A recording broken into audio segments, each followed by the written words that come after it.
आज Doubtnut app download करें। Doubtnut पर अपने सभी गणित, रसायन विज्ञान, भौतिक विज्ञान और जीव विज्ञान के डाउट्स का करो सफाया। बस प्रश्न की फोटो खींचो, एक ही प्रश्न को क्रॉप करो और तुरंत वीडियो सोल्यूशन पाओ। अभी डाउनलोड करें। हेलो फ्रेंड्स, हमारा प्रश्न है दो घर्षण रहित आनत पथ पर जिनमें से एक की ढाल अधिक है और दूसरे की ढाल कम है, बिंदु ए पर मिलते हैं। बिंदु ए से प्रत्येक पथ पर एक एक पत्थर को विरामावस्था से नीचे सरकाया जाता है। क्या ये पत्थर एक ही समय पर नीचे पहुंचेंगे? क्या वे वहां एक ही चाल से पहुंचेंगे? व्याख्या कीजिए। यह θ1 बराबर 30 डिग्री, θ2 बराबर 60 डिग्री और h बराबर 10 मीटर है, तो दोनों पत्थरों की चाल एवं उनके द्वारा नीचे पहुंचने में लगा समय क्या है? ओके, तो क्वेश्चन में फिगर क्या दिया गया, आप क्वेश्चन में फिगर देख लीजिए एक बार। तो ये जो ब्लैक पेन से जो है फिगर बनाया, ये फिगर जो क्वेश्चन में दिया गया है कि यहाँ जो ए बी सी ये जो है एक आनत तल है, तो यहाँ से ये θ1 कोण है और ये θ2, तो θ1 कम है, θ2 ज्यादा है, और यहाँ से दोनों से जो है एक एक पत्थर जो सरकाए जाते हैं। ये दोनों जो है अगर बी और सी बिंदु पे आते हैं तो इनकी चाल बतानी है और यहाँ तक आने में लगा समय बताना है। और ये पूछ रहा है कि दोनों एक ही दोनों जो है या दोनों की जो है बी और सी पे चाल बराबर होगी कि नहीं होगी, और इसकी यहाँ से ऊंचाई जो है 10 मीटर दी गई है। तो अब इसका मैंने यहाँ पे ब्लॉक डायग्राम बनाया है, तो आप ये देख लीजिए कि ए पर जो है मैंने एक के लिए बनाया है डायग्राम ये बल का, दूसरे के लिए भी ऐसे ही सिमिलर बनेगा। तो यहाँ पे इसलिए मैंने दूसरे के लिए नहीं बनाया, इसी तरीके से दूसरे का भी आप खींच सकते हैं। तो यहाँ पे जो है अगर ये जो है इसका द्रव्यमान m है, अगर जो है इसका द्रव्यमान m है, तो अगर इसका द्रव्यमान m है तो इसका भार mg नीचे की तरफ लगेगा। भार mg नीचे की तरफ लगेगा। अब आप देख रहे हैं ये आनत तल के न तो ऊर्ध्वाधर घटक में है न क्षैतिज घटक में है। तो अब आनत तल के ऊर्ध्वाधर घटक और क्षैतिज घटक में नहीं है, तो हम इसको जो है दो घटक में तोड़ लेंगे। तो ये θ1 है तो ये भी θ1 होगा। तो यहाँ से जो है अगर आप ये θ1 कैसे होगा, क्योंकि जो है ये 90 डिग्री ये θ1 है, तो ये 90 माइनस थीटा हो जाएगा, और ये यहाँ से जो है 90 डिग्री बना रहे तो ये 90 माइनस थीटा, तो ये θ1 हो जाएगा। ओके, तो यहाँ से जो है इसका जो है एक इस घटक में तोड़ेंगे, इस घटक में थीटा की तरफ वाला क्षैतिज घटक आता है और इस तरफ वाला ऊर्ध्वाधर घटक, और क्षैतिज घटक के साथ जो है cos थीटा होता है। तो ये mg cos θ1 हो गया, ये mg sin θ1 हो गया, और इतना ही जो है अभिलंब प्रतिक्रिया बल लग रहा है। तो R1 और mg cos θ1 दोनों बराबर होंगे, क्योंकि ऊर्ध्वाधर दिशा में ये पत्थर जो है साम्य अवस्था में है, ऊर्ध्वाधर दिशा में गति नहीं कर रहा है, इसलिए अभिलंब प्रतिक्रिया बल जो है mg cos θ1 के बराबर होगा, ये न्यूटन के तीसरे नियम से। ओके, अब हमें ये निकालना है कि अगर ए से इसी तरीके से दोनों पत्थर अगर गिराए जाते हैं तो बी और सी, यहाँ पे ये बी बिंदु है और ये जो है सी बिंदु है, तो बी और सी पे दोनों की चाल बराबर होगी कि नहीं? अगर चाल बराबर है तो उनकी चाल कितनी होगी? अगर बराबर नहीं है, अगर बराबर नहीं होगी तो क्यों नहीं होगी, ये पूछा गया क्वेश्चन में। और यहाँ से यहाँ तक आने में एक पत्थर इस पत्थर के द्वारा और यहाँ से यहाँ तक आने में दूसरे पत्थर के द्वारा जो है लिया गया समय, ये भी क्वेश्चन में पूछ रहा है। तो यहाँ से जो है अब हम देखेंगे कि सबसे पहले हम क्या करेंगे इसमें कि यहाँ से अगर यहाँ तक कोई पत्थर आ रहा है तो उसकी जो ऊर्जा रहेगी वो तो उसकी ऊर्जा जो है यहाँ पे इस बिंदु पे जितनी ऊर्जा होगी उतनी ऊर्जा इस दोनों बिंदुओं पे होगी। तो यहाँ पे ऊर्जा संरक्षण का नियम लगा के जो है हम जो है इस बी और सी पे बिंदु पे देख सकते हैं कि इसका जो है चाल जो है द्रव्यमान पे निर्भर कर रही है कि नहीं। ओके, तो यहाँ पे जो है हम देखेंगे कि अब जो है अगर हम लगाएंगे ऊर्जा संरक्षण का नियम, तो यहाँ पे ऊर्जा संरक्षण के नियम से लगाएंगे।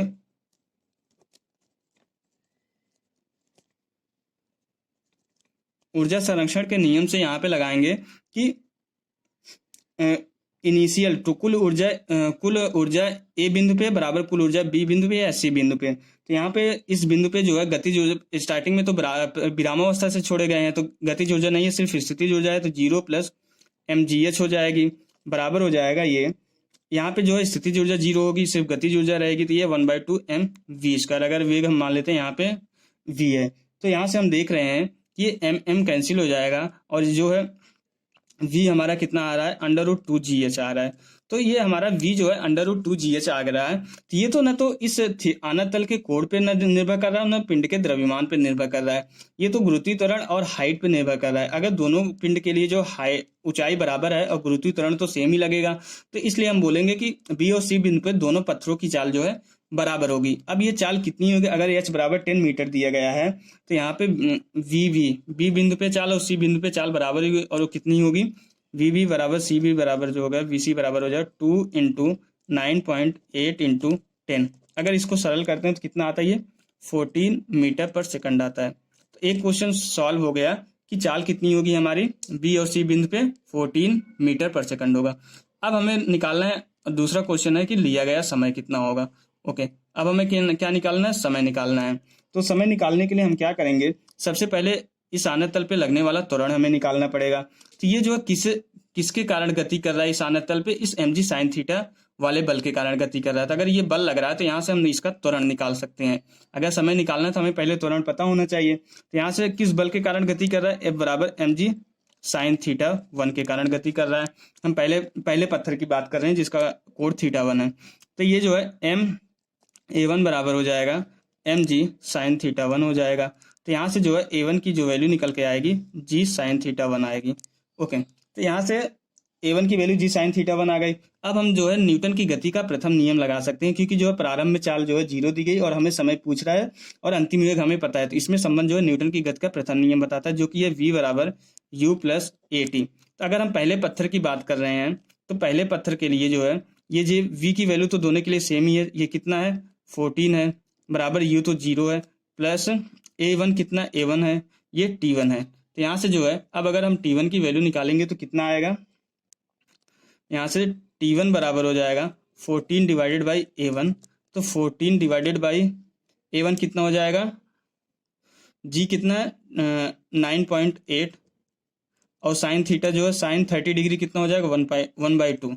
तो ये अगर हम निकालेंगे कितना आएगा, ये 2.86 ओके 2.86 सेकंड आएगा।